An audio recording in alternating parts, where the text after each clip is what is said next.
toolbox caster is producing nothing but static. Hello, can anyone hear me? Ishar's voice cuts through the static. We read you, strike team. This is lift control. Report your status.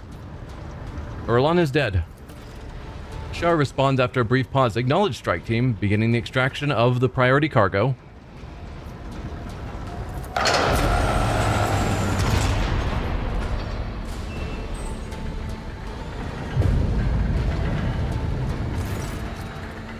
A fine victory, Ignatius. They will tell sagas about the day the contemptible Erlon fell. The Cog Priest should offer you a fine cup of mead for saving their prayer world.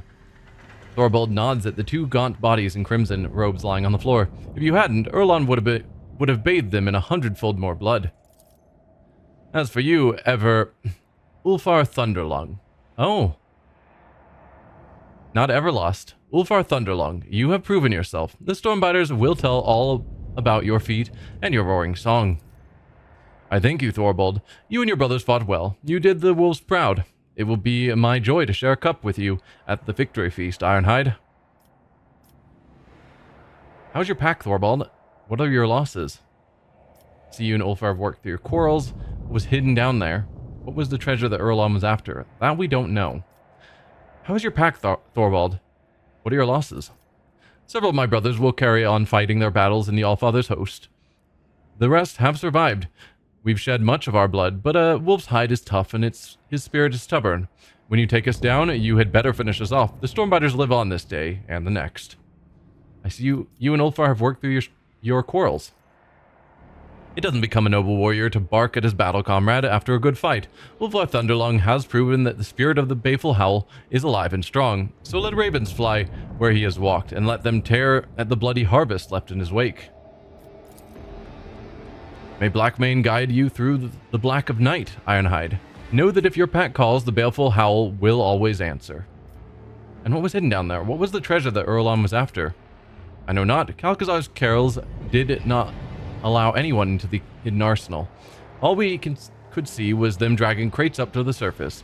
'Tis the age-old way. We fight, they sweep up the spoils. Thorvald grimly nods at the pair of corpses. We brought these from below.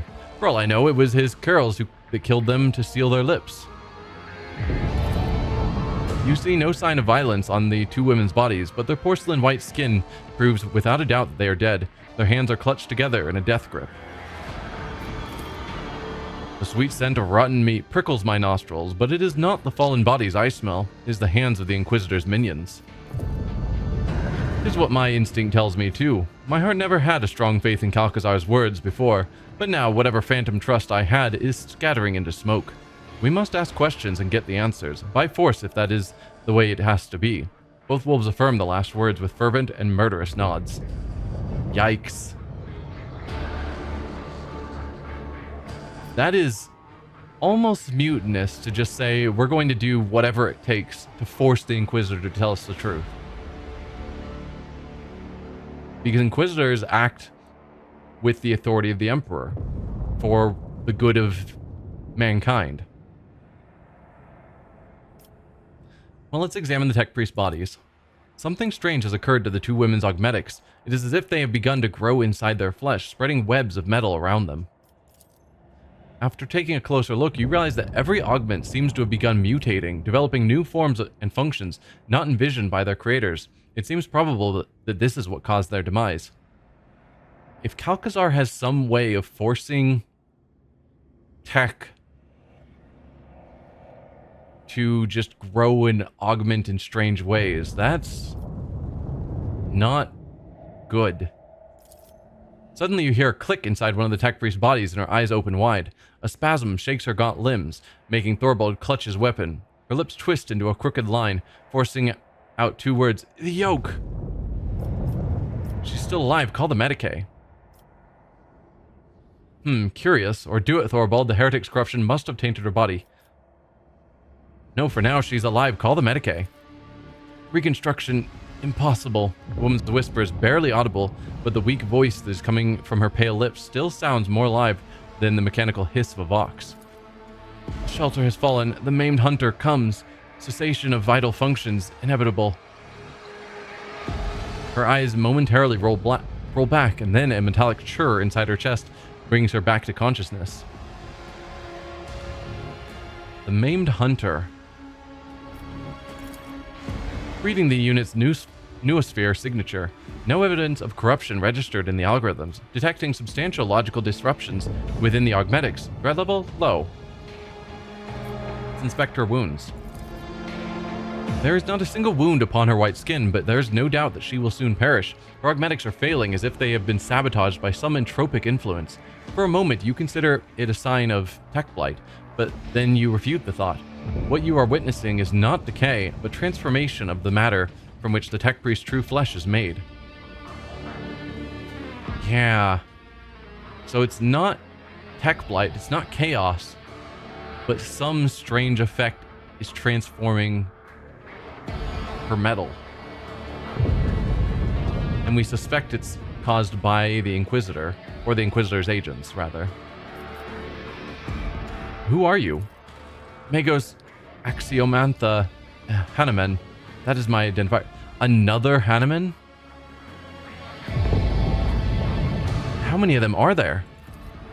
Pascal's mechadendrites snap up in a whirlwind of alarm, and the recorder in his Vox activates with a click, initiating interrogation procedure. You are not the first servant of the Omnissiah I've met who goes by that name.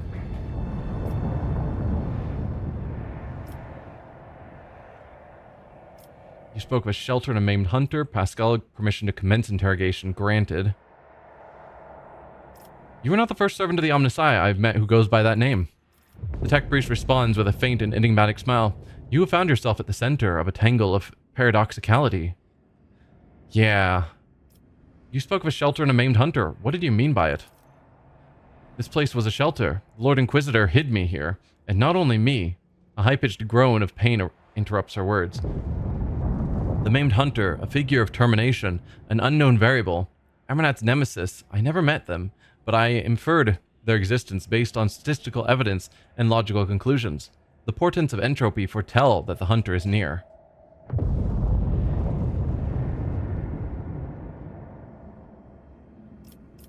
Huh. Some sort of hunter that is Amernat's nemesis. Can you speak more plainly? Are my words obscure? That is regrettable. Processing becomes difficult when you only have one half of your mind. Certain notions, data, and logical instruments were left in the less functional parts of me. How do you know about Amernat? I was a disciple of the Messiah of Discontinuing. When he was laid low, I found myself here. I hid from my reckoning. I reached out to the Omnissiah's wisdom. As I pondered and considered, logic revealed much to me, even here in my prison. Cycle will be discontinued, sister. Pascal speaks the words of the sacred motto with an air of mournful consolation. Hope is illogical, brother. Point to the dead tech priest. Was she your sister? She was me. A phenomenon of flesh divided me into two identical bodies at birth. The Omnissiah's wisdom let me overcome this physiological flaw by braiding the separated mind. I was the first unificate in the fleet. A phenomenon of flesh divided me into two identical bodies at birth. So she was your identical twin?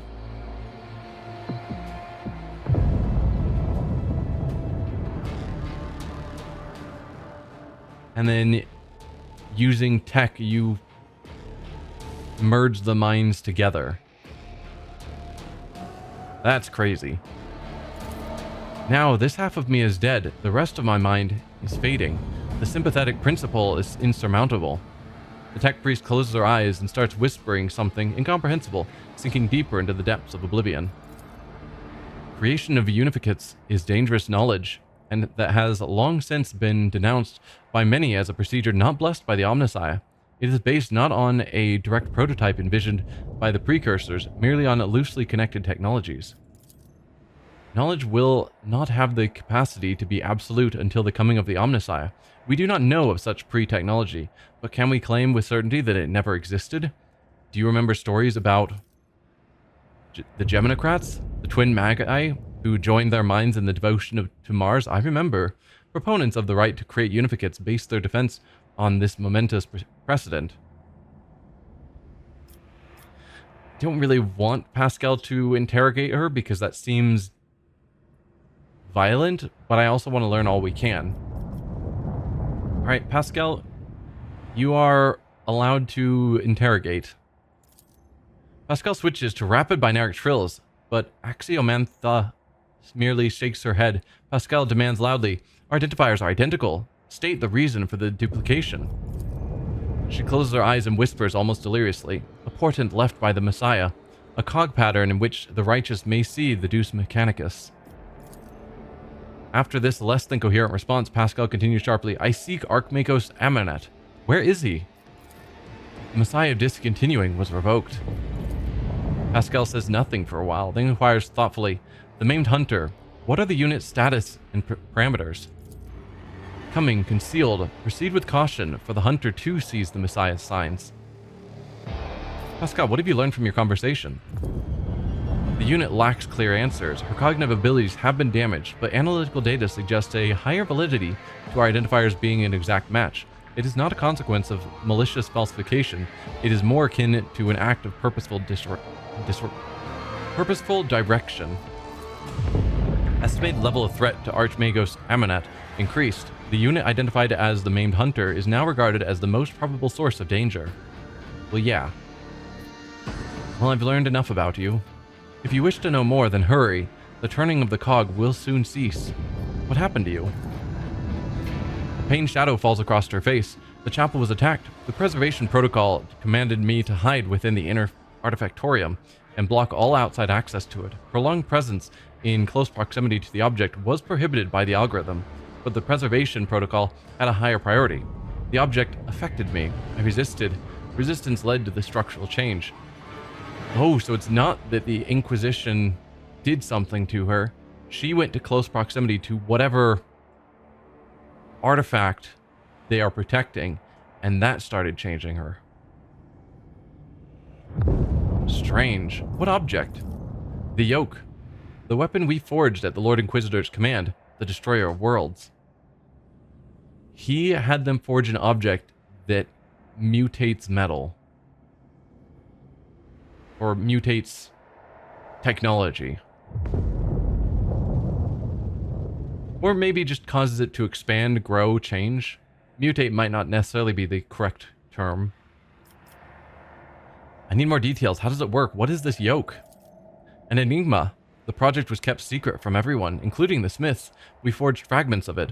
It was a tool for controlling energies of staggering power. It was not the Omnissiah's blessed gifts that served as its foundation. It was forbidden knowledge, knowledge that we comprehended. Registering blasphemy. Yes.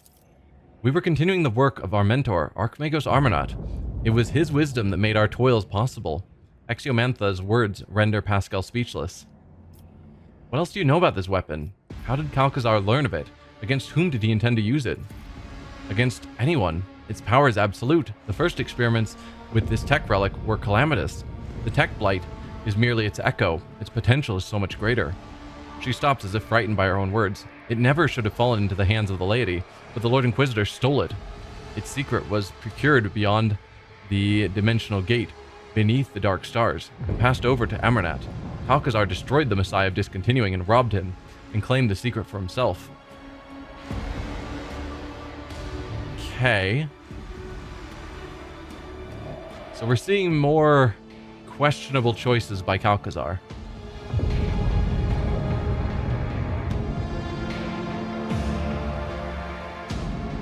Maybe he can justify it.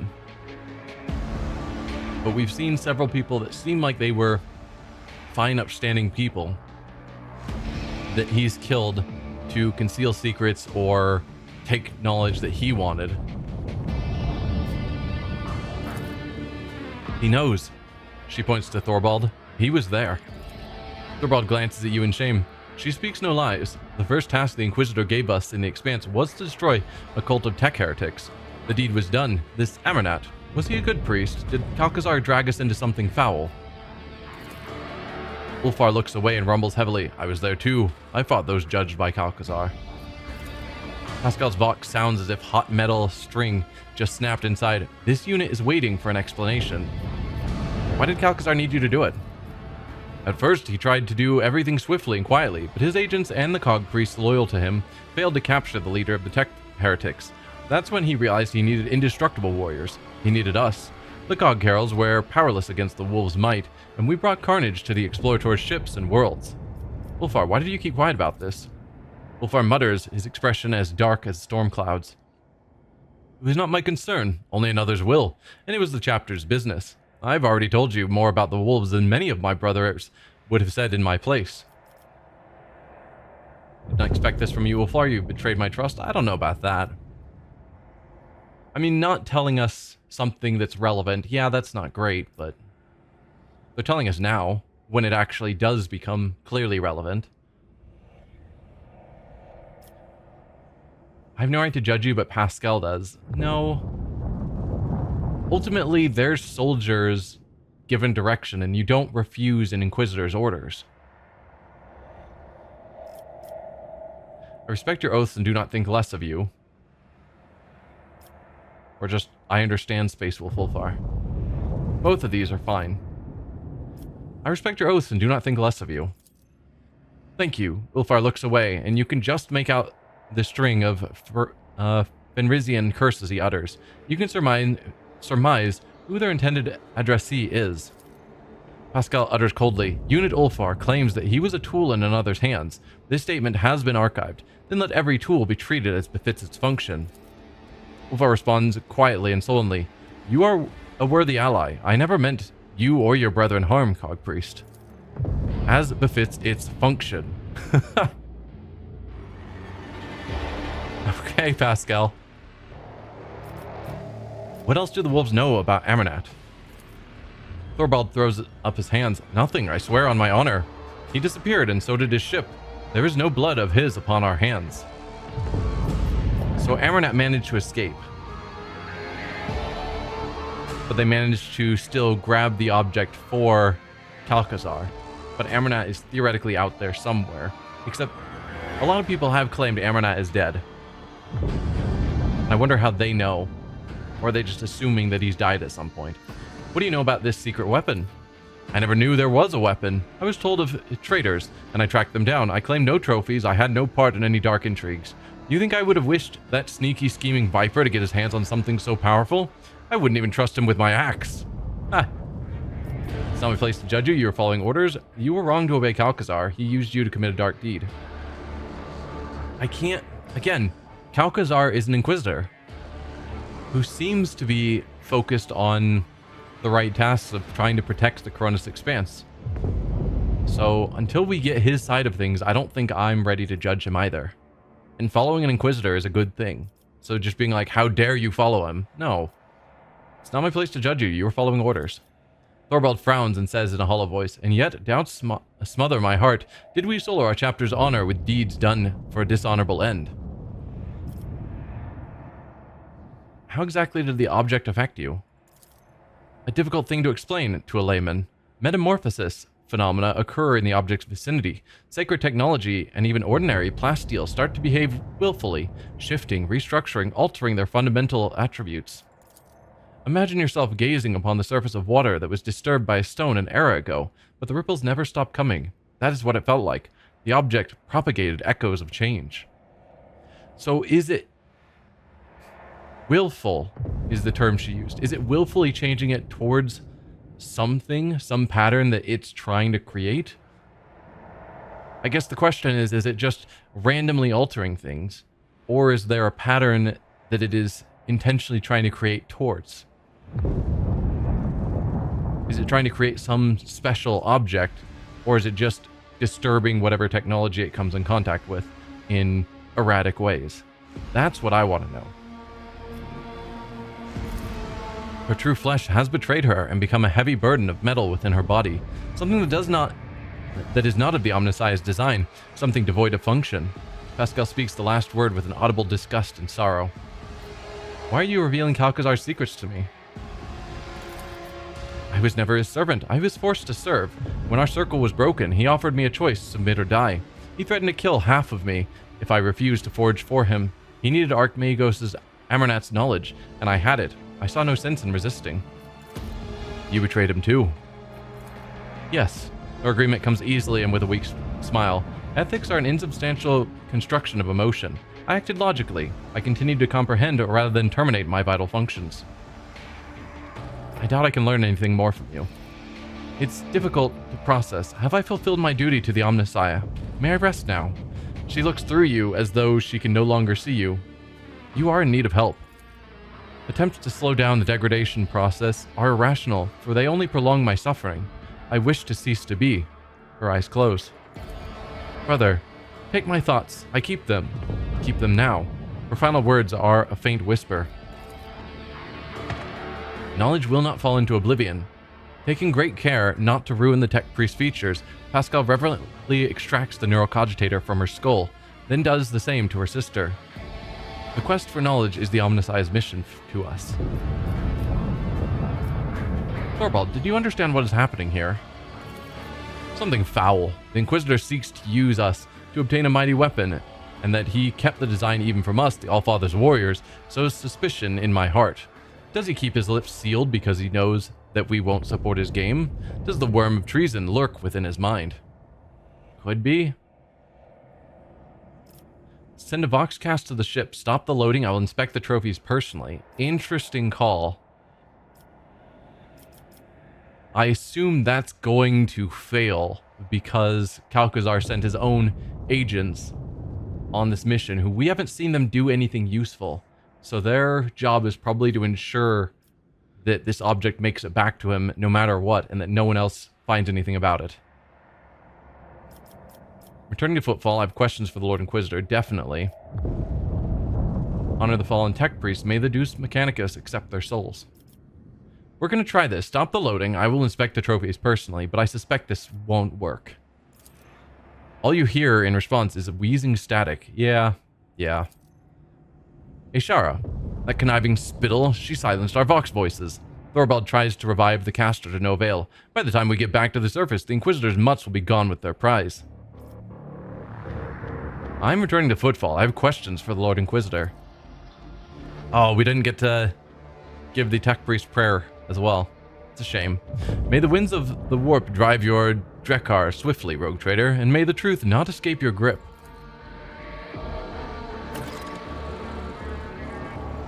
Okay, so we're suddenly back here.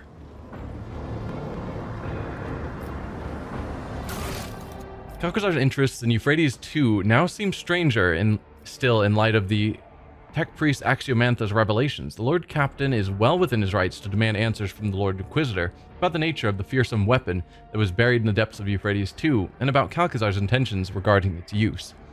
The Lord Inquisitor should be at his headquarters on Footfall in Thalija's palace. There, the rogue trader will demand answers to all of his questions. Yeah. And this will just take us straight back to the Koronus Expanse map.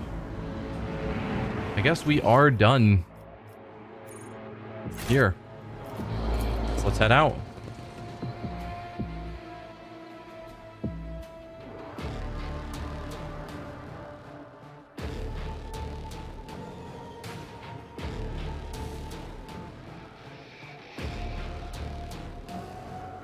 Yeah, but the fact that the Inquisitor's agents silenced the Vox before they even knew we found out any information, just, we might have learned too much, and so no more talking to us. Dude, why are you not wearing your armor?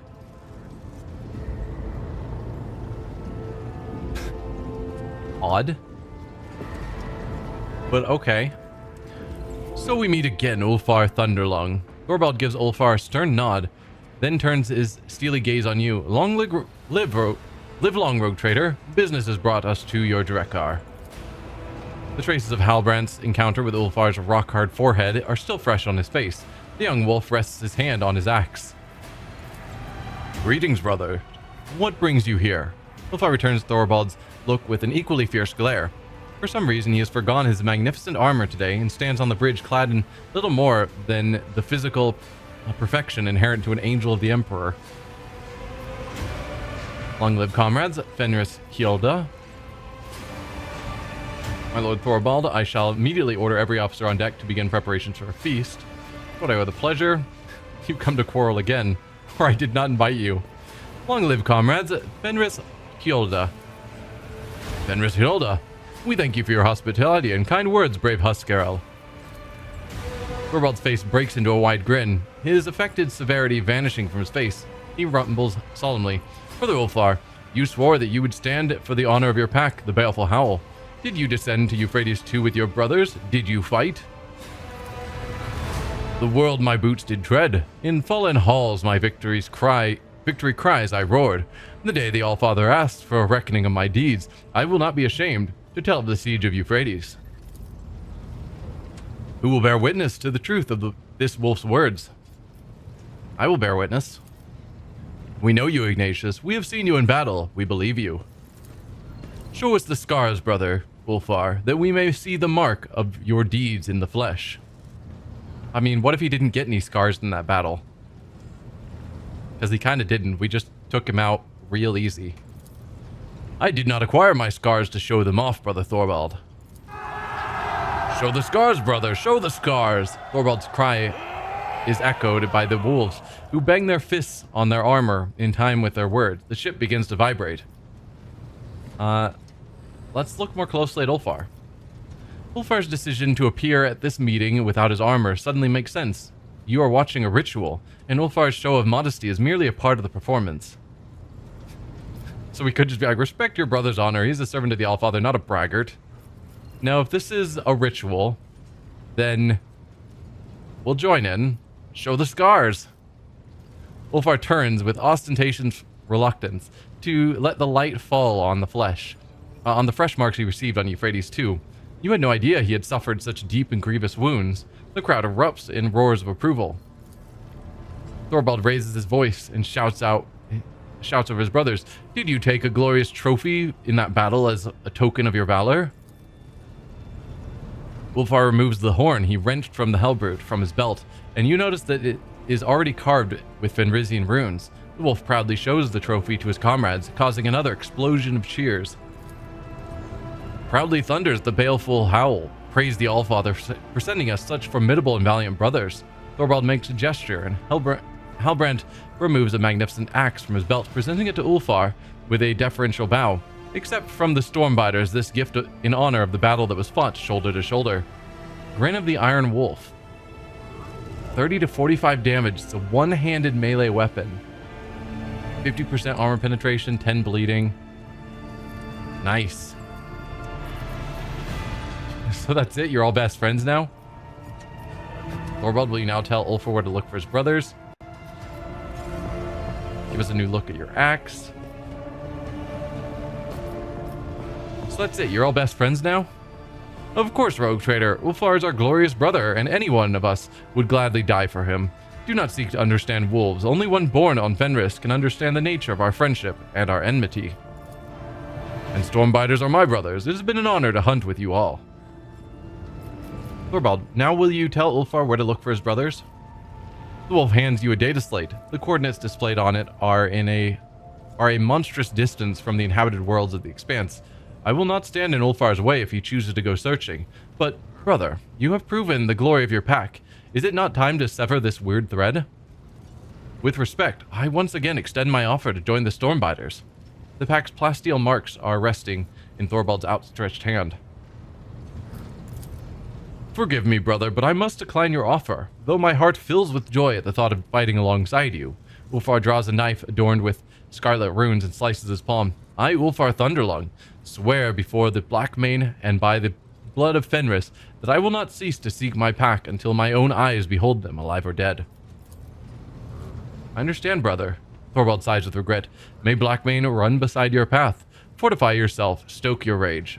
I see that your heart is darker than the waters of the world sea, so I ask you, take care that you do not join those of whom you must not speak.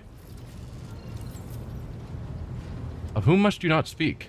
It's probably those that lose control and go feral. That was mentioned a long time ago. Of whom must you not speak? Halbrand clears his throat and opens his mouth to reply, but he catches a sharp glance from Ulfar and Thorvald and swiftly changes his mind. You do not need that knowledge, Edvater.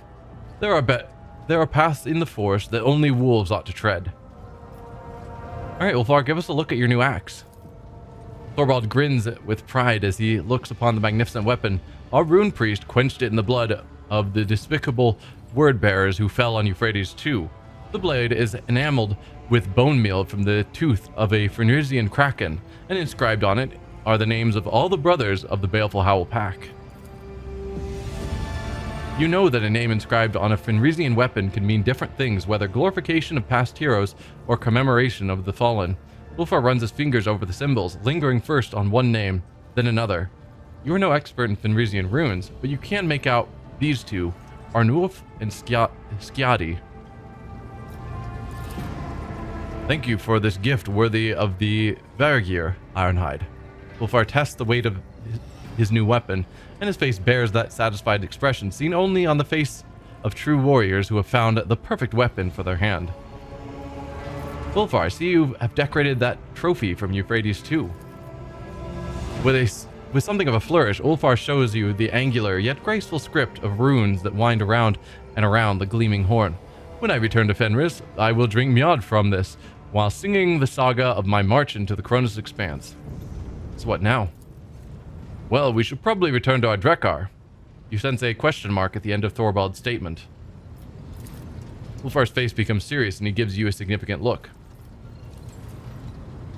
I can hardly let the glorious wolves of Fenris leave without first treating them to a fine feast. Ulfar would hate to violate any Fenrisian traditions. You see to the arrangements. Or very good farewell. I mean, I don't want to violate any traditions, but also I don't want to just pass it off, because that feels like being a bad host of someone else take care of their feast for them. So I'm going to host the feast and hopefully ask Ulfar to overlook things and make sure I don't make any mistakes. I can hardly let the glorious wolves of Fenris leave without first treating them to a fine feast. The wolves burst into shouts of approval, and someone with a gravelly voice starts singing a merry song, no doubt one about massacres and glorious deaths on the battlefield. The kitchen servants here are certainly no match for those serving in the great halls of Fenris, but the master of this Drekar are not lacking in hospitality or generosity. A small group of space wolves is enough to fill your entire magnificent ship with clamor, shouts, and other portents of the coming feast, a formidable feast in which eating, drinking, and singing will be done the way wolves do all things, to their last gasp.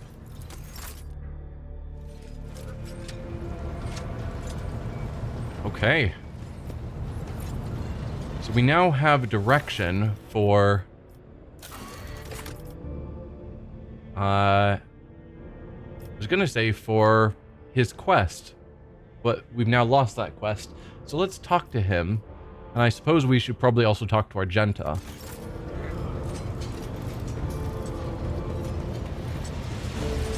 Let us raise our cups at Vator, in honor of deeds accomplished and in expectation of those yet to come. So now you know where your brothers were heading. What will you do? Help you to deal with the enemies who besieged your home, and then head for the coordinates that Thorvald gave me. Well, I know, Edvater, that you are dauntless, and if I but say the word, you will join me in my seeking. But the place I will voyage to is a perilous one. Few can survive in it, and though duty leads me there, I do not want my debt to be paid with your blood. Fair. If you're willing to talk about yourself now, I am listening. It is wise to hide one's past from a stranger, but shameful to hide it from a friend. Ask away. How did you become an Astartes? I was a seafarer. Every spring we would go out onto the world sea and slay many armed krakens and ravenous sea drakes. And then the season of fire would come, and we would dock on Asaheim to battle for our clan's right to inhabit that land. I was young, but already fierce, and facing down foes twice my size.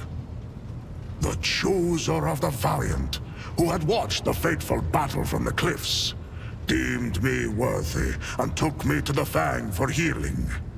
My clan was proud. Okay. So they battle to... all the different clans battle to see who will inhabit Asaheim.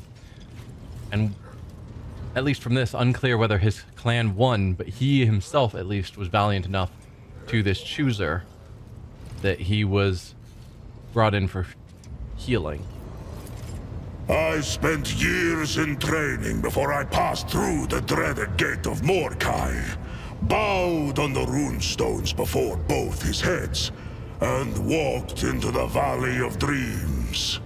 As for what I saw there, do not ask me. That is between me and the Death Wolf. The Rune Priest scoured my soul, but found it untouched by corruption. I returned, and I partook of the cup of Wolfen. The Canis Helix entered my blood, and the agony of transformation changed my body to resemble that of a beast, and my mind was drowned in the dark depths of bloodlust.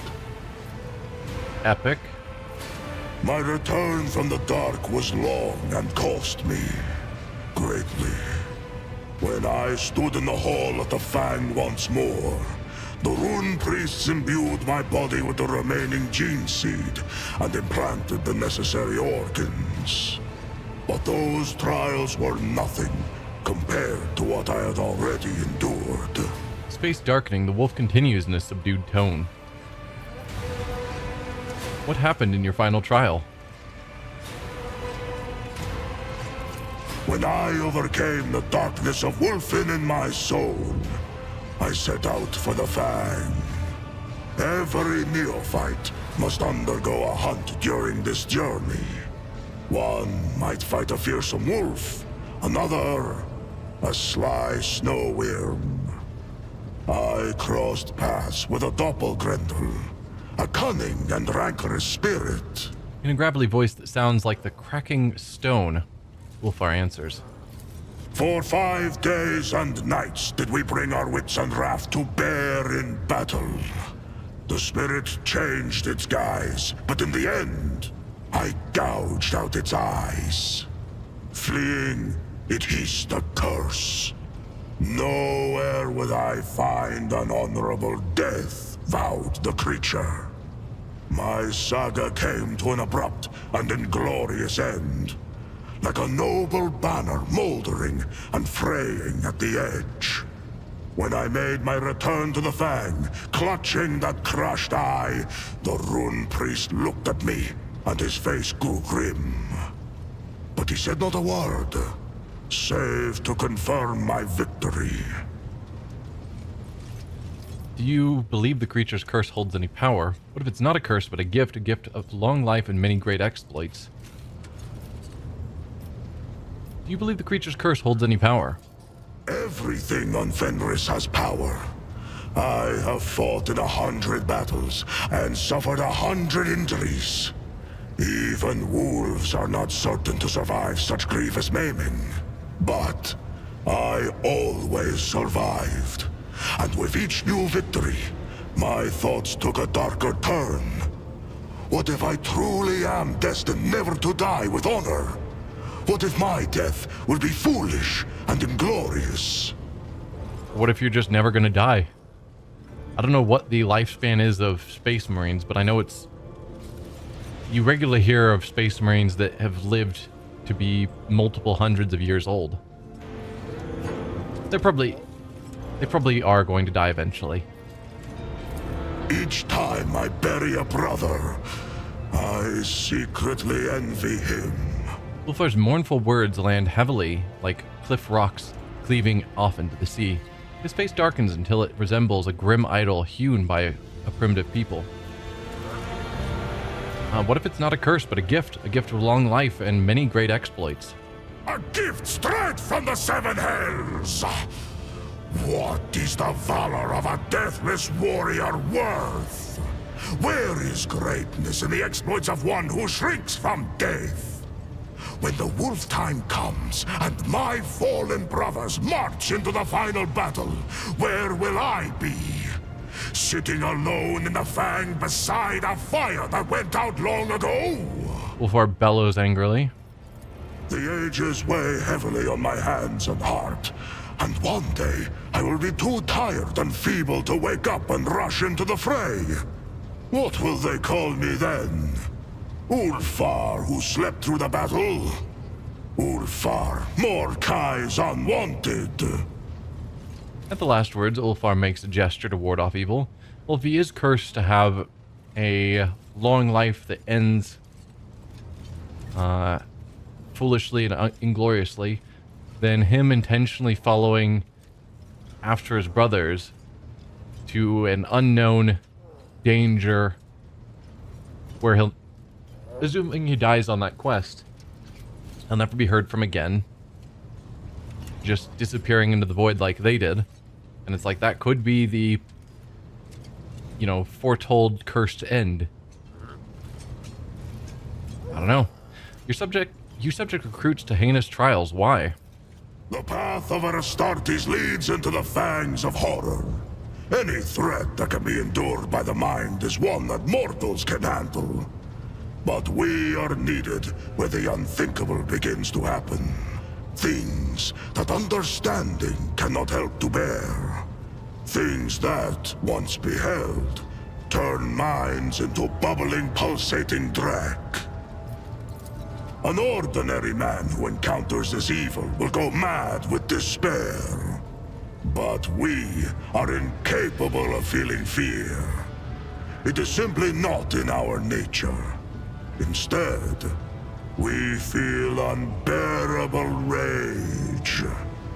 We must select the neophytes who will look into the eyes of the unthinkable and roar. That is why we need our trials. Makes sense. I see. Many times I have heard the clicking of Mordecai's fangs next to my ear. But I have never allowed him close enough to sink them into my rump. Ulfar wards off evil with a superstitious gesture. I wish to know more about your pack. We call ourselves the Baleful Howl, and our sign is known to all wolves. We are old wolves who have seen much and endured much. Ulfar proudly points at his shoulder pad, which is emblazoned with a crude depiction of black fangs. A shadow of disquiet dampens the warrior's boastful exuberance. This is the great black mane wolf, patron of slayers and totem of our great company, the Black Manes. All know that we are fearsome and hungry for the struggle of war, that we are cunning, deadly, and show no mercy. Speak our name, and thunder rolls. Ulfar points to the other shoulder pad depicting a black beast head, and he declares in the tone of one instructing. Even among the brothers, my pack are counted as the most rabid glory hunters. When we were young, we knew no taboos or limits to our pride. Years passed, and suddenly we are veterans. But our avaricious hunger for exploits is undimmed. The giant space wolf's words seem to radiate heat as from a roaring fire on a winter's night. Tell me more about your path in the wolves. A complete accounting of all my deeds would land like an avalanche upon you. I earned this mark of endurance when I slew a chieftain of an Eldari tribe. He dealt me a serious injury, and the wolf priest said I would not survive it. But it has not killed me yet. 2 years I lay in a delirium after that battle. Ulfar proudly points out a marking on his armor in the form of crushed bones. When I awoke on Fenris, I set out for the wastes at once, and there I hunted a black-maned wolf and killed it with my bare hands. For that feat, I was granted the rank of Wolf Guard. That fearsome beast remains with me to this day, and I carry his furious spirit. Ulfar affectionately strokes the wolf fur laid across his shoulders. Okay. And Jarl Ragnar carved this one when I beheaded a despicable sorcerer, the archdespot of Tyrannica II. Many brothers fell victim to him, and we do not sing that saga before mortals, for the preservation of their minds.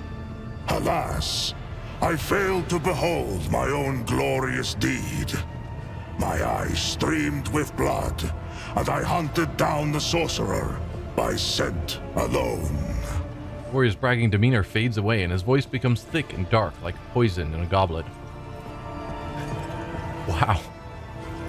The idea of going against something so despicable that they can't even sing about it around mortals, or their minds will be destroyed, and in the hunt, whatever was going on caused his eyes to just be streaming blood.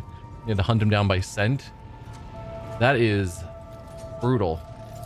And of my glorious victories, there are many more besides. Not for nothing did the Jarl grant me the accolade of Terminator. He proudly displays the sigil on his chest, a stone seal in the shape of a wolf head on top of a cross. I have noticed your penchant for poetry. Before becoming an Astartes, I dreamed of becoming a skald, a keeper of stories. At feasts, I often sing of my brother's exploits. Thousands are stored in my memory.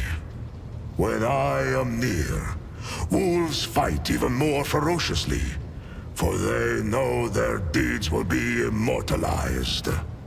One of the tech priests theorized that our songs contained hidden psychometric codes to increase courage.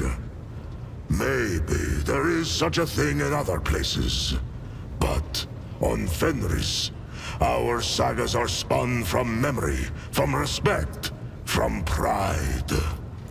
More than word stringing, a secret weaving. Magic in its marrow. Not to ear or mind speaks the saga. Its spell sounds deeper strike, and the heart hearkens. Alright. And your brothers call you Thunderlong. That is my moniker, yes. My voice knows no fatigue, whether fighting or feasting. I can recite the glorious sagas and terrify foes with my battle cry for hours. Oh, this fine name was given to me by my loyal friends, Arnulf Bloody Axe and Skjaldi Twice Thinker. Those are the names that were carved into his axe that he just got. Arnulf and Skjaldi. Tell me about Arnulf and Skjaldi. The bonds between us were many. Arnulf was my sworn brother. It was he whom I faced down in the battle where the chooser of the Valiant noticed me. Arnulf too was deemed worthy. We went from bitter foes to setting aside the enmity between our clans and becoming close friends. He gave me this blade to show that the past was forgotten. Quick to laugh was Arnulf, and fearsome in a fight. Almost as fearsome as me. Ulfar shows you a blade covered in red runes. Skjaldi Twice Thinker. Well, he was sent to us by the Allfather to see that we did not meet our deaths as young pups. He had enough thoughts in that head of his to make do for me and Arnulf both. It was Skjaldi who taught me to compose verses. The spirits prized his wisdom, and the runes hearkened to his voice. Okay. When the xenos took me prisoner, Arnulf caught up with them and slew a score of them with his fine axe. And Skjaldi called down a storm so mighty that the abomination's jet bikes were whipped into the wind's furious currents like leaves. But even that was not enough to take them all. We were captured. Tervantius took Skjaldi first and turned his body into something unthinkable. Then he took Garnuf, and during the many hours of torture, my brother's only response to the freak was disdainful laughter. And then he fell silent. Okay, so those two were captured with him, and he knows that they're dead. The rest of his pack are the ones that he's trying to find. But the two that he was closest to were captured with him. Sorry about your brothers. They were courageous warriors. And their sagas will be sung in the Hall of the Immortals, sowing valor in the hearts of the young. Thank you for your answer. I enjoy telling stories. Do we have more questions? What do you want No. to know? I enjoy telling stories. I mistake my leave. Fenris Hjulda, et fatter. Okay, and Argenta apparently learned information on that planet as well about her quest. Greetings. Even in stillness, Sister Argenta radiates energy. With her dark eyes shining and a slight blush to her cheeks, she is reciting a prayer and looks at you once. Only once she has spoken the final line. I want to talk about what you learned during the assault on Euphrates II. Of course. Do you remember the first days of the attack? When we captured one of the heretic commanders? He burned so brightly you could have seen him from anywhere on the battlefield, I'm sure. But what is most important is what he told us before his execution. Argenta heaves an agitated sigh.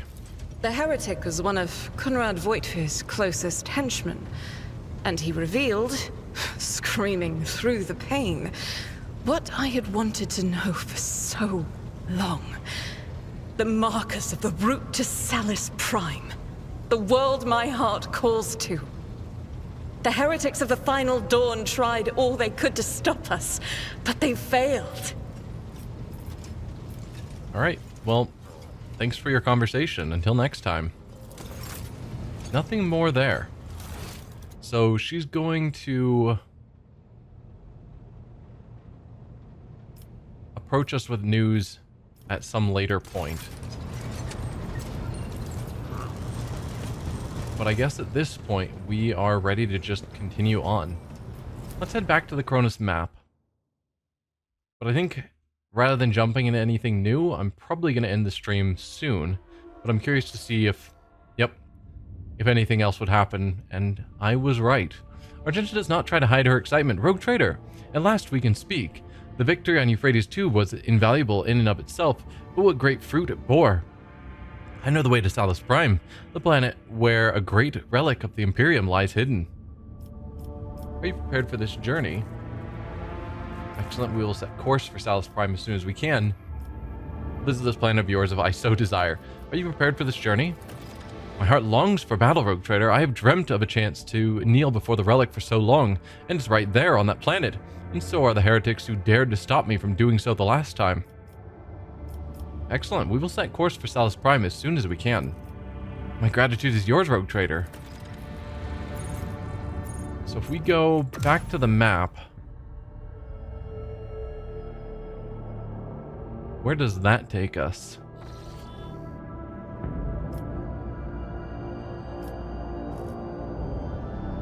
I don't see any obvious quest markers in the Wraith Tawi system. Alright. Where is Wraith Tawi system?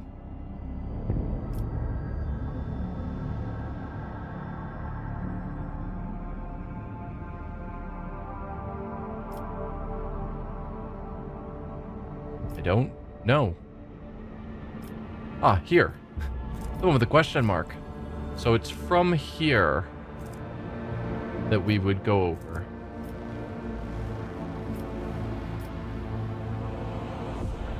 Alright, so getting to Koronus is probably the fastest route. And that's easiest from here. I think we'll go there before we return to Footfall and deal with the Inquisitor. Always good to do side paths before we do, or side quests before we do main quests. Your Lordship, the Choirmaster is reporting that the astropaths have received a signal. It states the following: Arch Mechanicus Hermetico is calling the unit Pascal Hanneman directive visit, priority ahead of the queue, purpose discontinuing the cycle, is followed by a set of coordinates. According to my data, the lost sacred vessel Hermetico is the flagship headquarters and last confirmed location of Archmagos Amarnat. I hereby request permission to immediately embark on an expedition. Pascal, why are you being summoned to that ship? No data are available. No hypotheses are available. The justification is irrelevant. If the blessed Amarnat summons me, I must comply with the directive. Alright, chart the course to the transmitted coordinates. I am coming, Mentor.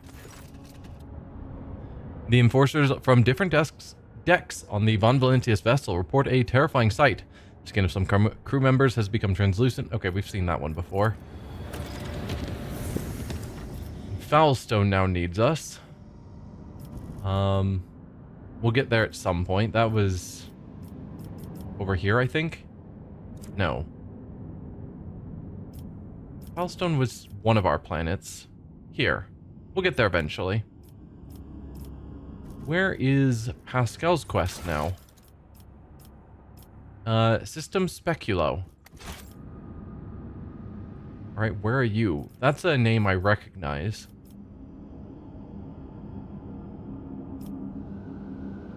At least I think so.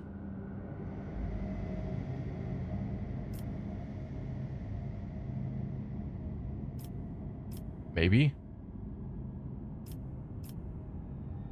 Ah, here.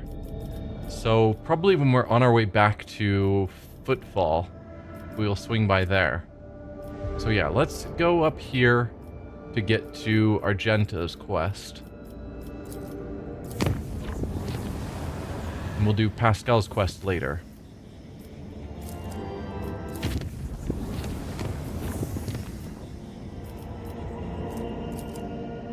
Right, that's the correct path, yes.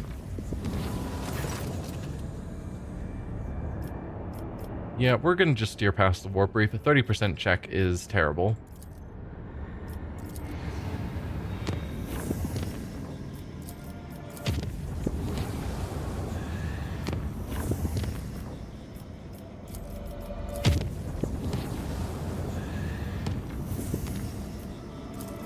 We'll make that unsafe. And then I think this is where I'm going to end the stream. So next time we will actually take the journey into this new system and see what happens with that for Argenta's quest. So thank you all for watching, and I will see you guys then. Bye.